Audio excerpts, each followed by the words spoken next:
MR.CREEPYCORE here. Subscribe our channel for daily creepypasta stories. I babysit a kid whose parents left me strict rules. I broke one. A MR.CREEPYCORE original creepypasta. Let me start by telling you the kind of person I was before that night, because I think it matters. I was 20 years old, 2 semesters deep into a communications degree I had already privately decided wasn't for me, 3 weeks behind on my share of the rent, and desperate enough to take any job that didn't require a uniform or a food handling certificate. I was not, by any stretch of the imagination, the kind of person who worried about things like supernatural presences or rules written on index cards by nervous parents. I was practical to a fault. I believed in cause and effect and bank balances and the completely boring rational explanations for every weird thing that had ever happened to me. I want you to know that, because I want you to understand exactly how far I had to travel, how much evidence I had to stare at with my own 2 eyes, before I accepted that something was deeply, catastrophically wrong with the night I spent in that house. I found the listing through a neighborhood app, the kind where people post about lost dogs and furniture for sale and recommendations for good plumbers. The post was brief. Experienced babysitter needed for 1 child, Friday evening, 7 p.m. to midnight. Our usual sitter is unavailable. Child is easy, well-behaved, no special needs. References appreciated but not required. Good pay. It had a phone number. I texted within 10 minutes of seeing it, because rent was due in 5 days and I had 4 shifts worth of tips standing between me and a very uncomfortable conversation with my roommate. The woman who responded called herself Mrs. Hargrove. Her texts were formal, slightly stiff in the way of someone who chooses words carefully, not unfriendly, just precise. She gave me the address, confirmed the hourly rate, which was genuinely excellent, and told me to arrive at 6:30 so they could go over instructions before they left. She mentioned, almost as an aside, that their son Eli was 6 years old and very well behaved. She said this twice. Asterisk very well behaved. I noted it without attaching any particular meaning to it. 6-year-olds who parents describe as very well behaved are usually either genuinely easygoing kids or children whose compliance has been bought with excessive screen time. Either way, not my problem.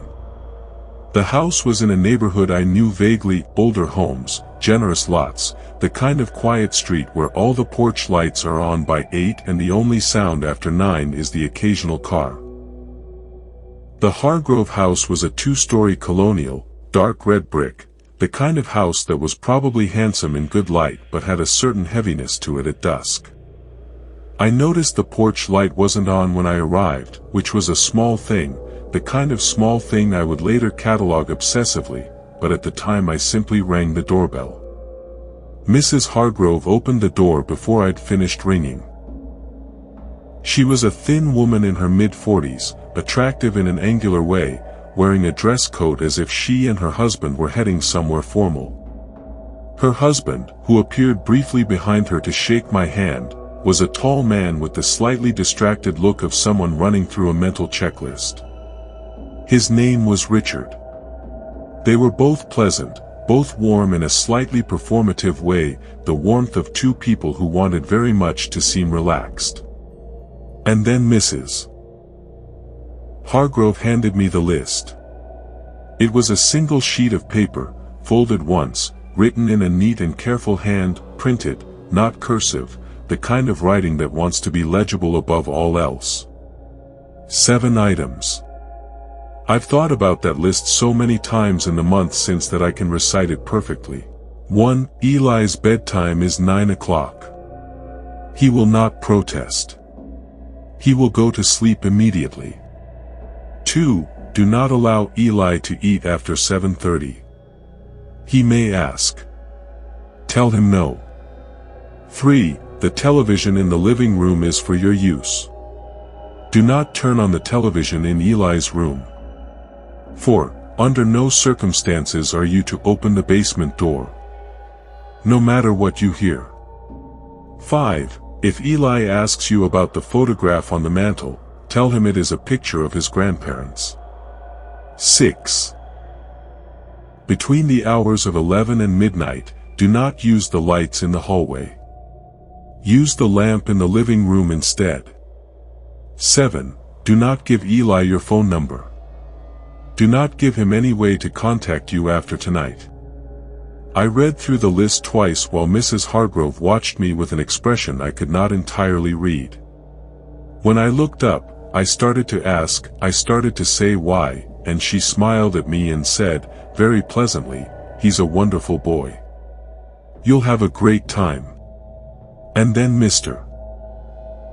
Hargrove said that they really did need to get going, and they said good night, and they left. I stood in the hallway for a moment with the list in my hand. Then I looked up at the staircase. Eli was sitting at the top of the stairs. I don't know how long he'd been there. He was a small boy, slight, with dark hair that was a little too long and brown eyes that were, I'm going to choose this word carefully, attentive. That's the word. Most 6-year-olds look at you with a kind of unfocused openness, the way a dog tracks movement, lots of inputs, lots of responses, very little sustained focus. Eli looked at me the way adults look at each other across a table during a difficult conversation. He was paying complete and careful attention. "Hi," I said. "I'm Mara." "I know," he said. "Mom told me." He came down the stairs unhurriedly, the way children his age almost never move, and held out his hand for me to shake. I shook it. His grip was light but deliberate. "Are you hungry?" I asked. "We should eat before 7:30. "Okay," he said. I made him the macaroni and cheese I found in the cabinet, the kind from the box, which he ate without comment while I sat across from him at the kitchen table and reread the list. I was trying to figure out which rules were safety rules, which were parenting philosophy rules, and which were the kind of rules that meant something was very wrong in this house. Rule 4 was clearly in the third category. Rule 7 was strange enough to sit in my stomach like a swallowed stone. But 6-year-old boys are exhausting and strange, and their parents often have exhausting and strange reasons for the things they require, so I folded the list and put it in my pocket and told myself to just get through the night. Eli was, and I want to be accurate here, wonderful company. Not in the way that children can be charming and funny and occasionally profound by accident. He was wonderful company the way a very composed adult can be wonderful company. He answered my questions directly and fully.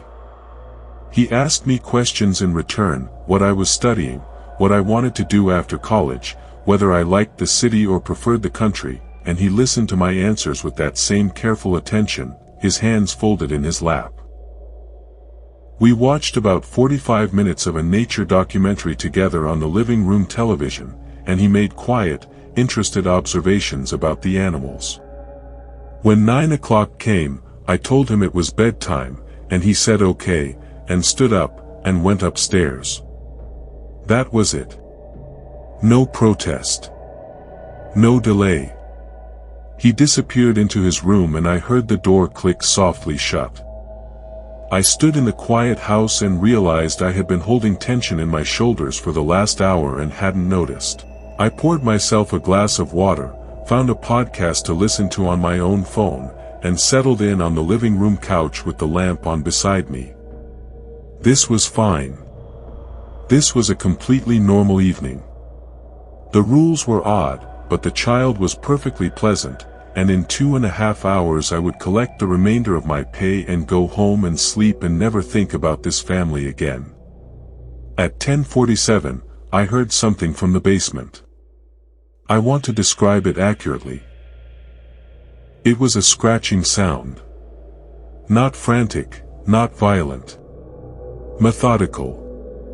Like something dragging fingernails or something that resembled fingernails across the inside of the basement door.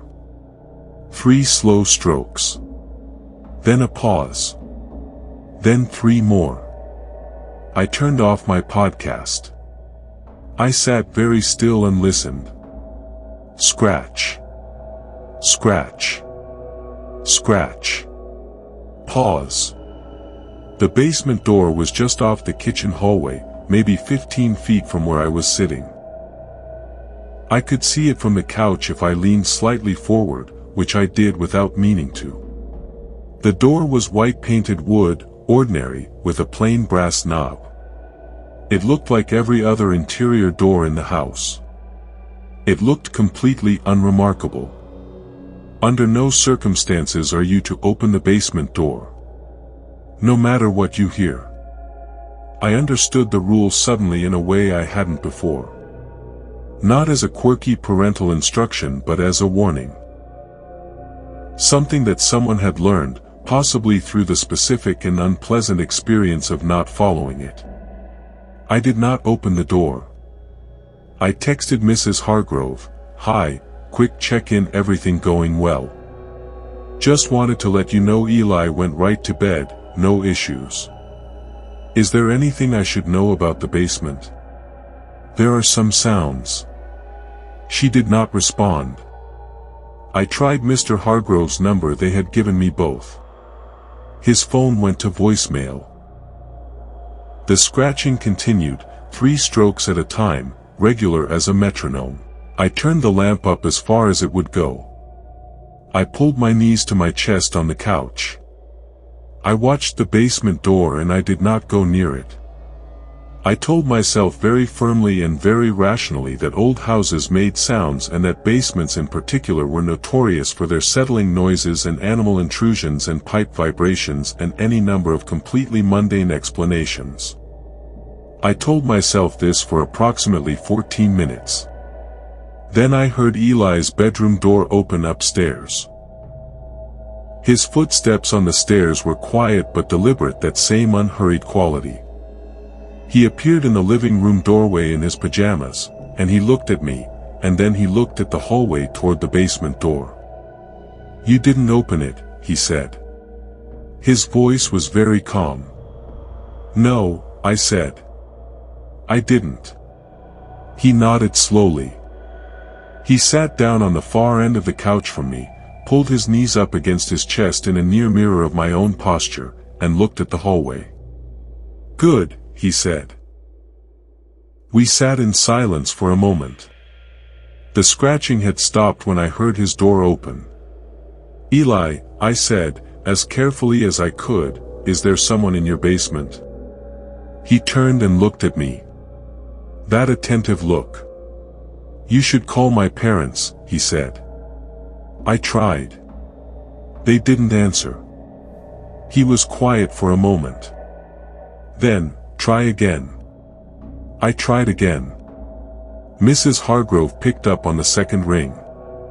Before I could say anything, her voice was already tight. "Is everything all right?" "It's fine," I said. "Eli's fine, but I heard sounds from the basement and I wanted to." "Mara." Her voice changed.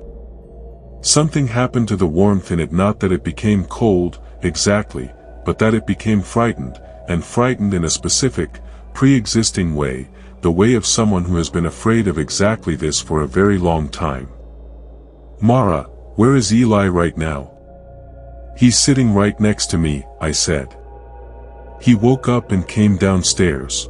The silence that followed lasted for about 4 seconds. I was counting. I know it was 4.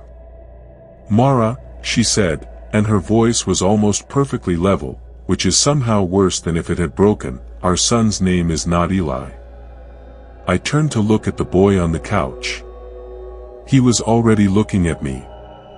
His expression had not changed. The attentiveness was the same, the careful focus was the same, the slight tilt of his head was the same. But something else had changed, the way a room changes when the light source changes. Same objects, same angles, completely different feeling. He looked at me with those calm brown eyes and I felt my entire body go cold. "What's his name?" I said into the phone. My voice sounded strange to me, hollow and careful, like I was reading words off a card. She said the name. It was not Eli. "Mara, our son has been asleep in his room since 8:30. We have a camera. I can see him right now. He has not come downstairs." A pause. "Mara, you need to go into his room. You need to look at our son. And then you need to leave the house." I stood up very slowly. The thing on the couch, because I couldn't call it a boy anymore, not with the voice of the boy's mother still in my ear, watched me stand. It did not move. It did not reach for me or make any sound. It simply watched, with that total and specific attention, and as I took the first step toward the hallway, it said, in the same quiet and pleasant voice it had used all evening, "You should have opened the door." I don't remember crossing the hallway. I have a fragmented memory of the stairs, of pushing open a door, of a small lump under a blanket that moved when I pushed it, a boy, the real boy, rolling over with a sleepy sound and blinking up at me in the dark. He was small and messy-haired and entirely real in the way that children are real, warm and present and unambiguous. "Ma sleep," he said, and closed his eyes again. I picked him up, blanket and all, and I walked out of that house. I didn't stop for my bag. I didn't stop for my jacket.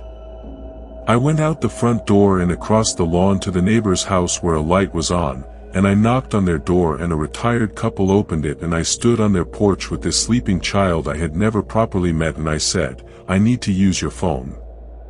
Mrs. Hargrove and her husband arrived 11 minutes later. They did not go inside the house that night. They called someone I don't know who, some combination of family and people who knew about whatever the Hargroves knew about, and they took their son from my arms and the woman held him the way a person holds something that has just been returned to them after a period of terrible absence, and for a moment she just stood on the neighbor's lawn and did that. Then she looked at me. "I'm so sorry," she said. "We should have warned you. We didn't think it would be active during a sit.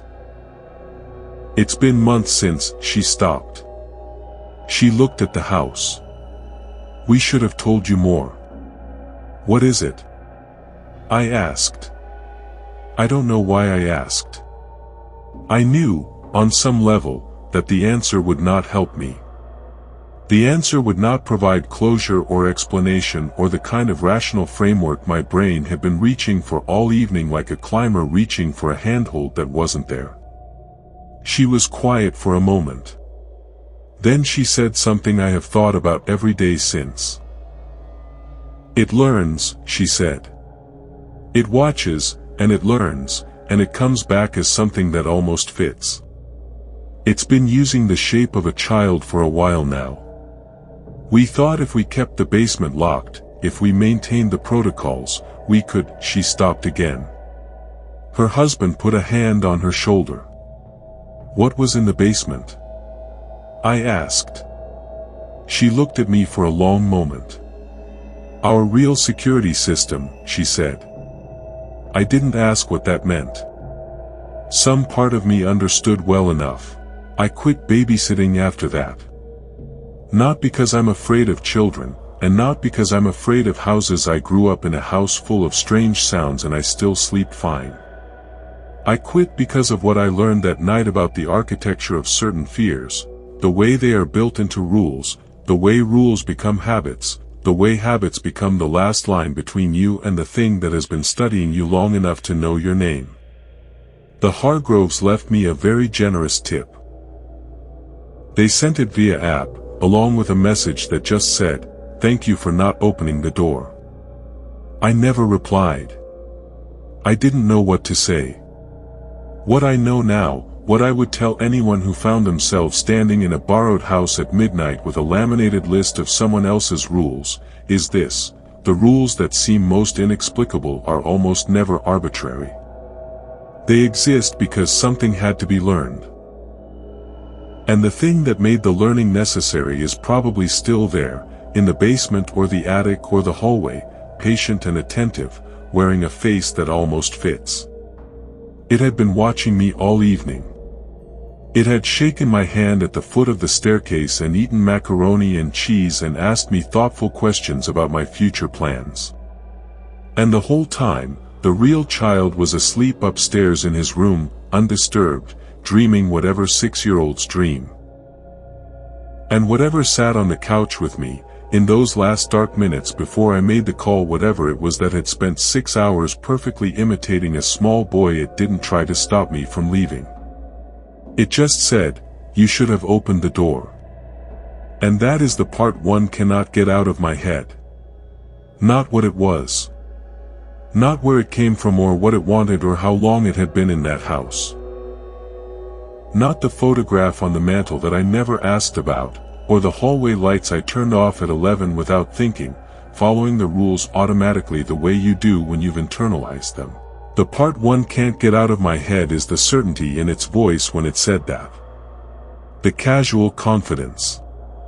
The sense of something recalibrating, making note, storing the information away for next time. You should have opened the door.